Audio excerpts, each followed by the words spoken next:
আল্লাহ বলছেন, লাকাদ কানা লাকুম ফি রাসূলিল্লাহি উসওয়াতুন হাসানাহ। লাকাদ শব্দ ব্যবহার করেছে। আল্লাহ রাব্বুল আলামিন বলেন, ও দুনিয়ার মানুষেরা, তোমাদের কাছে আমি যে আমার বন্ধুকে পাঠাইলাম, যেই নবীকে পাঠাইলাম, সেই নবীর জীবনে রয়েছে তোমাদের জন্য উত্তম আদর্শ। সুবহানাল্লাহ। তাহলে এই পৃথিবী সৃষ্টি হইত না, লাউলাকা লামা খালাকতুল আফলাক, আমার নবীকে যদি না বানানো হইতো, বিশ্ব নবী মানবতার মুক্তির দূত মুহাম্মদুর রাসূলুল্লাহ, সবাই পড়েন সাল্লাল্লাহু আলাইহি ওয়াসাল্লাম, আমার নবীকে যদি পয়দা না করা হতো, তাহলে বিশ্ব ব্রহ্মাণ্ড কোনো কিছু আল্লাহ সৃষ্টি করতেন না। বন্ধুরা আমার, আজকের এই যে মিলাদুন নবী মাহফিল হইতো না, হইতো নাকি?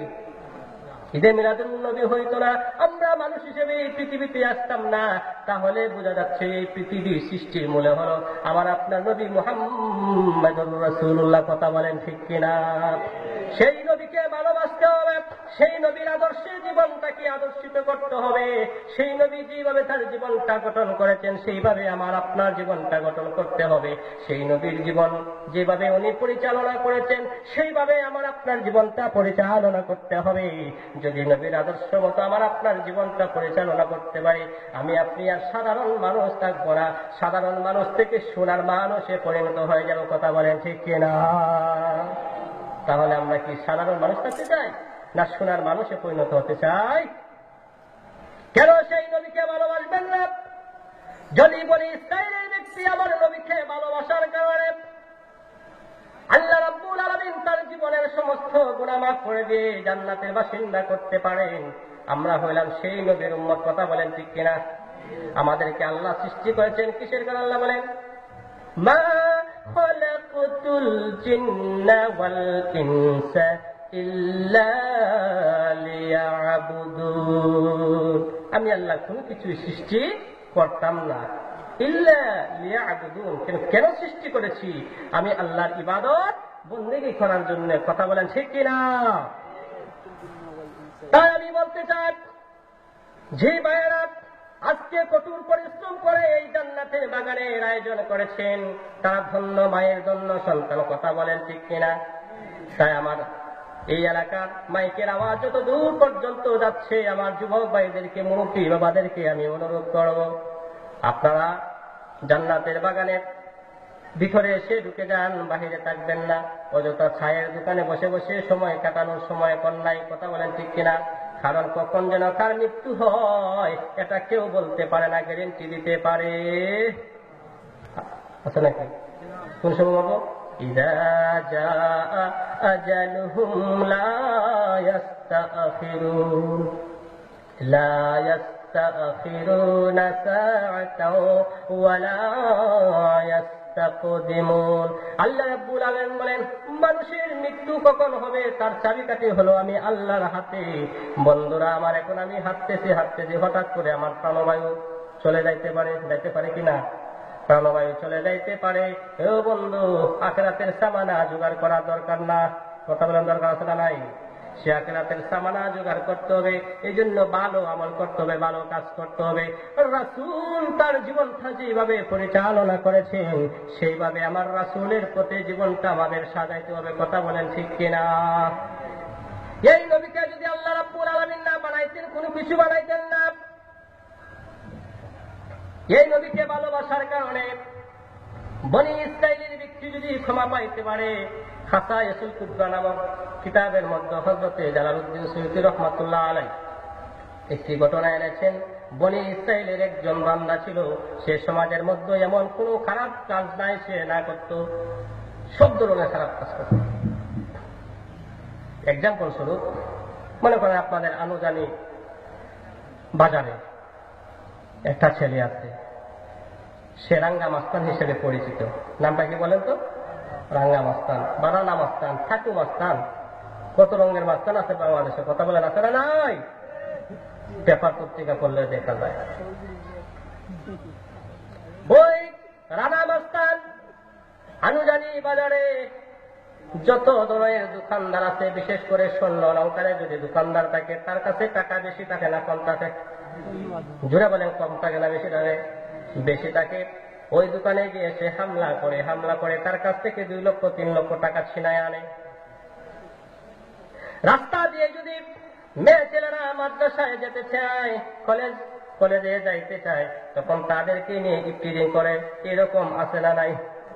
বর্তমানে যুব সমাজের মাঝে আছে না নাই? এই ইফটিজিং এর জন্য কি শুধু পুরুষেরাই দায়ী নাকি নারীরাও দায়ী আছে? কথা বলেন, আছে না নাই? বন্ধুরা আমার, ওই ইফটিজিং এর জন্য শুধু আমরা পুরুষদেরকে দায়ী করি, তাদেরকে নিয়ে জেল দেওয়া হয়, জরিমানা করা হয়। কিন্তু মা, আপনি কি দেখলেন না আপনার মেয়েকে কি ধরনের পোশাক পরাইলেন? এমন পাখি মার্কা জামা লাগাইলেন, আপনার মেয়ের দিকে পুরুষ না চাওয়ার মতো কোনো কিছু নাই। কথা বলেন দেখি না? এমন পোশাক লাগাইছে, রাস্তাঘাটে চলাফেরার সময় অটোমেটিক ভাবে আপনার মেয়ের দিকে মানুষের চোখ চলে যাবে।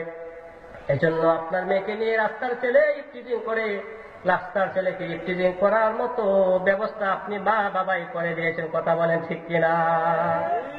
যদি আপনার মেয়েকে আপনি একটা কাপড় পরিধান করেছে, যদিও আমার বিষয় এটা না, কথা প্রসঙ্গে এসে গেছি, তারপরে বলতে হয়, আপনার মেয়েটাকে যদি একটা বুরকা পরাইয়া দিতেন, হাত মোজা পা মোজা লাগিয়ে যদি তাকে কলেজ ভার্সিটিতে দিতেন, আপনার মেয়ের ভিতরে অবয়বগুলো প্রকাশ পাইত না, কোন ছেলে আপনার মেয়ের দিকে তাকাইত না। কথা বলেন ঠিক কিনা? ওই রানা মাস্তানা জানি বাজারে অনেক মাস্তানি করে। মেয়েরা যখন কলেজে যেতে চায়, মাদ্রাসায় যেতে চায়, তাদেরকে নিয়ে কটাক্ষ করে, ইফটিজিং করে। এই অবস্থা সমাজের মানুষেরা বিচার করে, হায়, এই যে রানা মাস্তান এমন হচ্ছে, তাকে একটা ব্যবস্থা করার দরকার। আনুদানি বাজারের জন্য বড় বড় মাতাব্বর আছেন, তারা মসজিদের সামনে মিটিং এর আয়োজন করলেন। কিসের আয়োজন করলেন? কথা বলেন। মিটিং এর আয়োজন করলেন। ঘুমে ধরছে নাকি আপনারা? মিটিং এর আয়োজন করলেন। মিটিং এর আয়োজন করে সর্বশেষ যে সিদ্ধান্ত নেওয়া হলো, আপনার ওই ছাতক থানা থেকে পুলিশ এনে রানা মাস্তানকে ধরাইয়া জেলখানার 14 শিখের ভিতরে ঢুকাইয়া দেওয়ার জন্য এই সিদ্ধান্ত নিলেন বাজার কমিটি। কেনেছে বাজার কমিটি? যে আগামী মঙ্গলবারে আসরের নামাজের পরে রানা মাস্তানকে বাজারে ঢুকিয়ে যে জায়গায় পাবো তাকে আমরা বন্দি করে পুলিশের হাতে দিয়ে দেব। মঙ্গলবার হল না, সোমবার রাত্র যখন হয়ে গেল, সোমবার রাত্রে দেখা যায় রানা মাস্তান পৃথিবী থেকে চলে গেছে। ইন্না লিল্লাহি ওয়া ইন্না ইলাইহি রাজিউন। সব মানুষেরা বলতে লাগলো, রানা মাস্তান মরে গেছে। আর ছাতক থানার পুলিশকে খবর দিতে হবে না, কারণ সে তো শেষ, ডেড, চলে গেছে, চলে যাবে। সব মানুষেরা আনন্দ করবে কি করবে না? সব মানুষেরা আনন্দ করবে। বিশেষ করে যারা বড় বড় দোকানদার আছেন, ব্যবসায়ী আছেন, তারা বেশি আনন্দ করবেন যে রানা মাস্তানের হাত থেকে আল্লাহ আমাদেরকে বাঁচাইছে। কথা বলেন দেখি, এই রানা মাস্তান যেন আর একটা না হয়।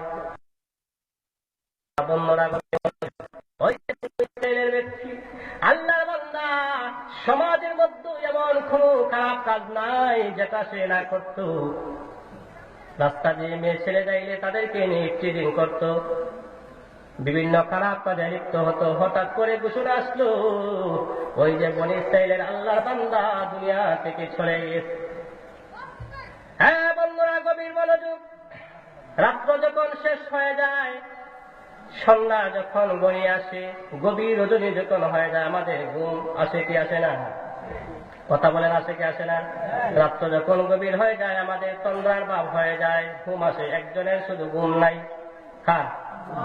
লা তাখুযুহু সিনাতু ওয়ালা নাওম। তিনি হলেন আমার আল্লাহ, যে আল্লাহর কোনো ঘুম নাই, তন্দ্রা নাই। কথা বলেন ঠিক কিনা? দিন অবসানে যখন রাত্র হয়ে গেল, আল্লাহ রাব্বুল আলামিন বলেন, وَكَلَّمَ اللَّهُ مُوسَى تَكْلِيمًا। আল্লাহ রাব্বুল আলামিনের সাথে মুসা নবী সরাসরি কথা বলেছেন। সুবহানাল্লাহ, লা ইলাহা ইল্লাল্লাহ লা জোরে লা ইলাহা লা ইলাহা ওহ শাহাদাত বেহেশত বানাইলো মোহনের মহত সাজাইলো বলেন শাহাদাত বেহেশত বানাইলো মোহনের মহত সাজাইলো ও বহশেষে আজরাইলে সে জানতি কবজ করিল লা ইলাহা ইল্লাল্লাহ জুড়ে লা জুড়ে লা ইলাহা ইল্লাল্লাহ লা ওই আকাশের মালিক যিনি তিনি রাব্বুল আলামিন ওই আকাশের মালিক যিনি তিনি রাব্বুল আলামিন তাহার সৃষ্টি চাঁদ সিতারা তাহার সৃজন এই জমিন লা ইলাহা জুড়ে লা ইলাহা ইল্লাল্লাহ লা ইলাহা ইল্লাল্লাহ মুহাম্মাদুর রাসূলুল্লাহ সবাই পড়ো সাল্লাল্লাহু আলাইহি ওয়াসাল্লাম। তে বলতে চেয়েছিলাম ওই যে বনি ইসরাইলের লোকটা দুনিয়া থেকে চলে গেল দিন শেষে রাত্র করে আসতো আল্লাহর নবী মূসা আলাইহিস সালাম ঘুমন্ত অবস্থায় চলে গেলেন যে নবী ঘুমিয়ে গেলেন সেই নবীর নামটা কি কথা বলেন জুড়ে বলেন না নামটা কি মূসা চারটা কিতাব যে চারজন নবীর উপর বড় বড় কিতাব নাযিল হয়েছে চারজনের নাম বলতে পারেন তো বাংলাদেশে এমন মুসলমান আছে চারটা কিতাব কোন কোন নবীর উপর নাযিল হয় সেগুলি বলতে পারে না কিন্তু যদি বলা হয় বাংলাদেশের সবচেয়ে বড় বর্তমানে সবচেয়ে বেশি জনপ্রিয় নায়কের নাম কি বলবো শাকিব খান কথা বলেন ঠিক কিনা সবচেয়ে জনপ্রিয় নায়িকার নাম কি অপু বিশ্বাস তার চেয়ে আরো কিছুদিন আগে শেষ হয়েছে 9 তারিখে ফাইনাল হয়েছে যাকে বলা হয় বিপিএল যারা ক্রিকেট খেলা দেখেন কথা বলেন ঠিক কিনা এখন যদি বলা হয় বলেন তো বাংলাদেশের সবচেয়ে জনপ্রিয়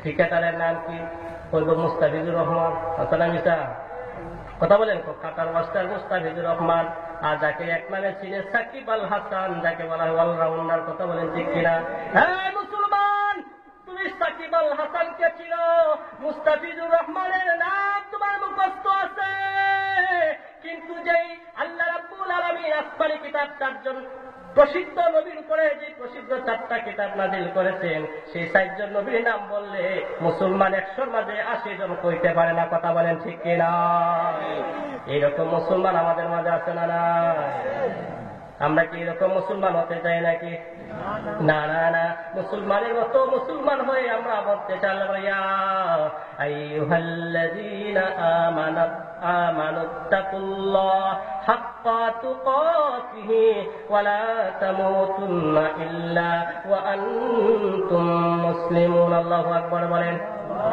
আল্লাহ ঈমানদারদেরকে ডেকে ডেকে বলছেন ইয়া আইয়ুহাল্লাযীনা আমানুত্তাকুল্লাহ হে ঈমানদারেরা তোমরা আমি আল্লাহকে ভয় করো হাক্কা তুকাতিহি কেমন ভয় করতে হবে ভয় করার মতো আল্লাহকে ভয় করতে হবে কথা বলেন ঠিক কিনা ভয় করার মতো আল্লাহকে ভয় করতে হবে তাহলে ব্যবসার মাঝে যে আপনার কাছে 1 কেজি চিনি নিতে আসছে তাকে 50 গ্রাম কম কেন আপনি দেন এইরকম দোকানদার আমাদের মাঝে আছে না কথা বলেন আছে না নাই আপনার মোটরসাইকেলের মাঝে 5 লিটার আপনার পেট্রোল ঢোকানোর জন্য আসলো কি কারণে আপনি 750-500 গ্রাম তারে কমাই দিলেন তাহলে আল্লাহর ভয় কি আপনার ভিতরে আছে নাকি কথা বলেন আল্লাহর ভয় যদি আপনার ভিতরে থাকতো তাহলে আপনি উজরের মধ্যে কম দিতেন না কথা বলেন ওয়াকিমুল ওয়াজনা বিল কিসতি ওয়ালা তুখসিরুল মিজান পরিমাপে মাপের মতো কাউকে কম দেওয়া যাবে না। আল্লাহর ভয় যদি আমার ভিতরে আপনার ভিতরে থাকে তাহলে আমি আপনি কখনো কাউকে ঠকাবো না। কথা বলেন ঠিক কিনা? বন্ধুরা আমার, শুধু কি তাই? শান্তি মতো ঘুমাচ্ছেন। বাংলাদেশে আছি মুসলমান, নামের মুসলমান হইলাম, কাজের মুসলমান না। কথা বলেন ঠিক কিনা? আমার দাদা ছিল মুসলমান, আমার বাবা ছিল মুসলমান, সেই হিসাবে আমি হইলাম মুসলমান। এই কারণে আমি মুসলমান দাবি করি। কথা বলেন ঠিক কিনা? কি সুন্দর আরামে ঘুমাইলাম, জাজিমের মধ্যে ঘুমাইলাম, জাজিমের মধ্যে আমি ঘুমাচ্ছি। আমার উপরে কমলি আছে, রাজাই আছে। কথা বলেন, আপনাদের সিলেটি ভাষা রাজাই বলে নাকি? রাজাই আছে, আর আমি ঘুমাই, নাক দেখাইয়া ঘুমাই।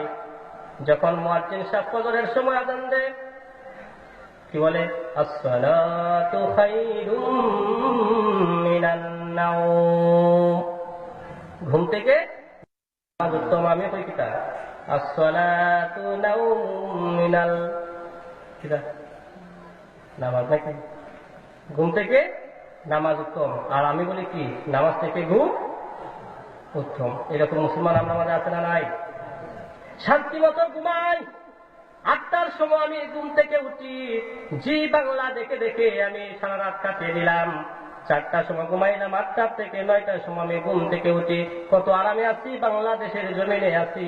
কিন্তু আমার প্রতিবেশী দেশ মায়ানমার, সেই মায়ানমারে আমার মতো আপনার মতো কত মুসলমান ভাইকে হত্যা করছে। কথা বলেন ঠিক কিনা?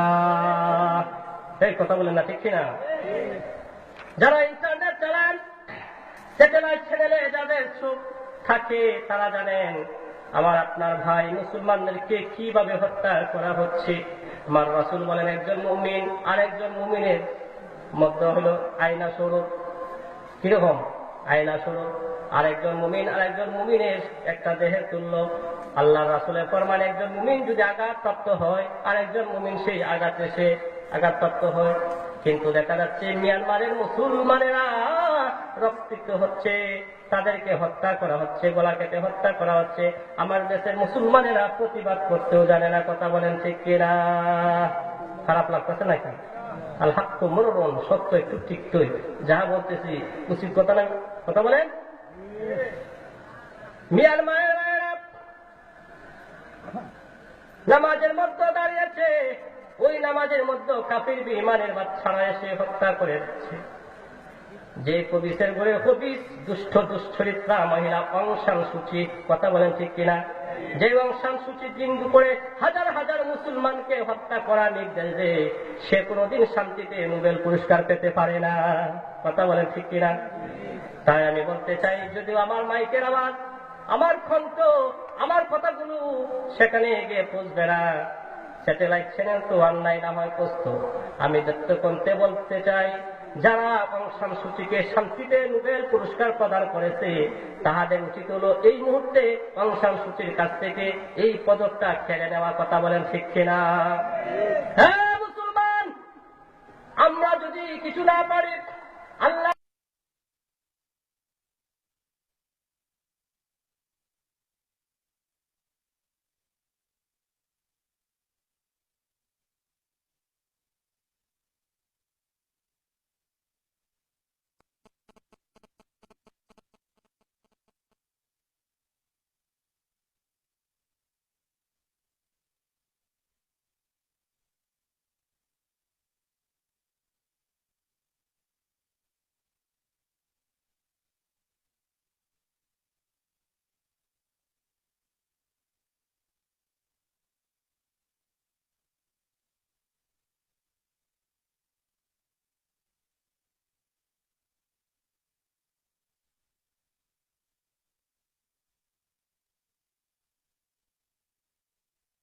বলছেন, সমাজের মধ্যে যদি কোনো খারাপ কাজ সংঘটিত হয় তখন সেটা তুমি হাতের দ্বারা প্রতিহত করো।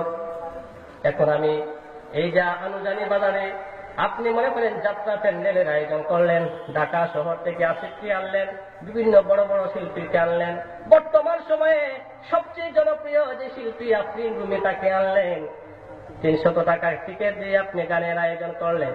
এখন যদি আপনি একটু বাধা দেন, আপনার বিরুদ্ধে থানার মাঝে চলে যাবে কল। কথা বলেন ঠিক কিনা? কথা বলেন না? থানার মাঝে কল দিল, ও ভাই কি ওসি সাহেব নাকি আব্দুল সালাম নামে একটা বেশি পেটের ভেতরে করে আপনি তাড়াতাড়ি আইয়ুকা তাকে অ্যারেস্ট করে 14 শিখের ভিতরে ঢুকাইয়া দেন। এইরকম তার বিরুদ্ধে কথা বলবে কি বলবে না? কথা বলেন, বলবে কি বলবে না? এখন আমি যদি হাতের দ্বারা প্রতিহত করতে আমার সাহস না থাকে, শক্তি না থাকে, বন্ধুরা আমার রাসূল বলেন তুমি অন্তরে দ্বারা ঘৃণা জানাইবা। কি দ্বারা? অন্তরের দ্বারা ঘৃণা জানাই। হাতের দ্বারা যদি আমি প্রতিহত করতে না পারি তাহলে মুখের দ্বারা বলতাম, মুখের দ্বারা যদি আমি না পারি অন্তরের দ্বারা সেটা আমি ঘৃণা জানাইতাম। এটাই হচ্ছে সবচেয়ে দুর্বল ঈমান। এখন আমরা মায়ানমারে গিয়ে সরাসরি তাদের সাথে যুদ্ধ করতে পারবো না, কথা বলেন ঠিক কিনা? তাই আমরা আমাদের অন্তর থেকে ঘৃণা জানাই, যে ওই যে অং সান সূচির প্রতি আমরা ঘৃণা জানাই।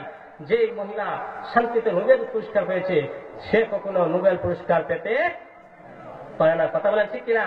সে কখনো শান্তিতে নোবেল পুরস্কার পেতে পারে না। তাই আমি বলতে চাই, যে সমস্ত মুসলমান ভাই বোনেরা আমার, তরু তাজা ভাই বোনেরা, ছোট ছোট বাচ্চারা অকাতরে তাদের জীবনকে বিলিয়ে দিচ্ছে, আল্লাহ যেন তাদেরকে শহীদ হিসেবে কবুল করেন। সবাই বলেন আল্লাহুম্মা আমিন, সবাই বলেন আল্লাহুম্মা আমিন।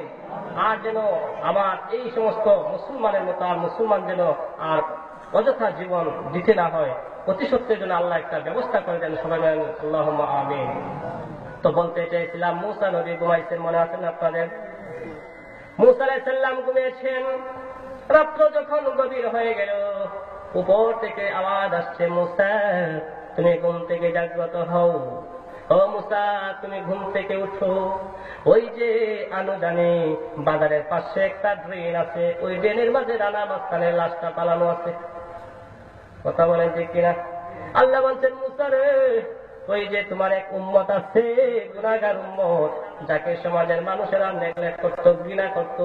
সমাজের রাস্তাঘাটে চলাফেরার সময় মানুষ তার সাথে কথা বলতো না, কারণ মনে করতো তার সাথে কথা বললে আরেকজন বলবে এই কথার সাথে কেমন কথা বলেন ঠিক কিনা? যদি আমরা পাইসাতের মাঝে আমরা যে একটা পরিবেশ গঠন হয়, সামাজিক একটা পরিবেশ আছে, ওই সামাজিক বৈশিষ্ট্যতা বজায় রাখার জন্য অনেক সময় অনেক ফ্যামিলিকে আমরা দূরে সরাই দিয়ে কথা বলেন ঠিক কিনা? ওই মানুষটার সাথে যদি আমি সম্পর্ক রাখি, বাহির থেকে আমার সাথে কেউ আত্মীয় করতে আসবে না।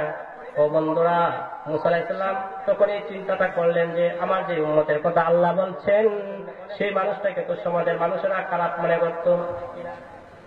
কি মনে করত? খারাপ মনে করত। কিরকম হইল চিন্তা করে গেলেন। রাত্র যখন গুহালো, হযরতে মুসা আলাইহিস সালাম সমাজের মানুষদেরকে ডাকতে লাগলেন, ও আমার কওমের দলের লোকেরা, হে আমার কওমের দলের লোকেরা, কে কোথায় আছো? তাড়াতাড়ি চলে আসো। গতকাল আমার কাছে আল্লাহ রাব্বুল আলামিন খবর পাঠিয়েছেন, ওই যে তোমাদের সমাজের মধ্যে যে খারাপ লোকটা ছিল, আমাদের সমাজের মাঝে খারাপ লোকটা যে বসবাস করত, নর্দমার মধ্যে তার লাশটা আছে। ওই নর্দমা থেকে লাশটা তুলে এনে তারা যারা যারা নামাজ পড়ে ভালোভাবে তারা কাপড় দাপনের ব্যবস্থা করার জন্য। মানুষের হয় ঠিকই পাগল হয়েছেন নাকি? কেমনে ওই মানুষটা খারাপ কাজ করতো, সমাজের মাঝে এমন নিকৃষ্ট কাজ নাই যে কাজটা সে না করতো। তুমি কমাই না যেমন ছিল তাদের